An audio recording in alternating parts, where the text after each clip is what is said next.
I have an example of what can happen when you end up with counterfeit spark plugs. I had these NGKs. They were installed on my 73 914, and they were actually in there. I think I ran them for about 5 years. And this spring, I had a misfire, especially at higher RPMs. And when I'm looking for the source of that, I started pulling these plugs out. First thing I noticed is the corrosion on the bases here. Like I've never seen that on any spark plugs I've ever used. So that was a clue. And they were only snug when I pulled them out, but I got to tell you, when I put them in, they were torqued down tight. I don't know the cause of that. But I started pulling the plug wires off. When I pulled this one off, boom. There's your problem, lady. Yeah, how about that? I mean, it broke off inside the porcelain. I mean, really? I mean, that never happens. At least not with a real spark plug. So I looked into my cabinets and I actually found a box from these counterfeit ones was still in there. And I also had a box I had bought from somewhere else, and they're actually originals. They're actually good. So I was trying to look at the differences in them.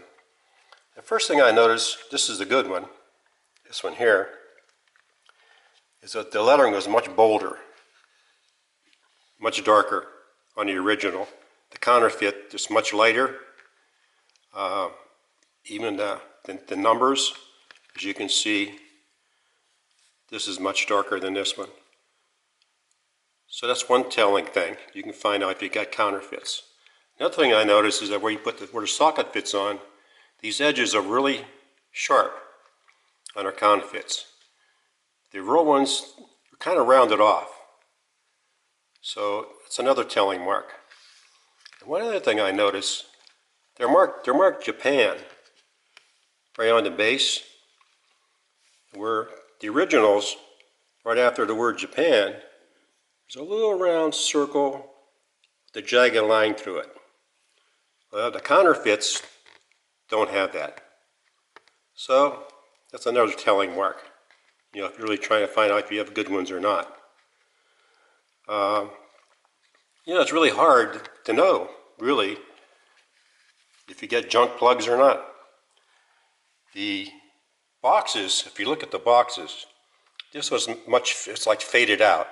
You see the bright lettering in a red background on this one.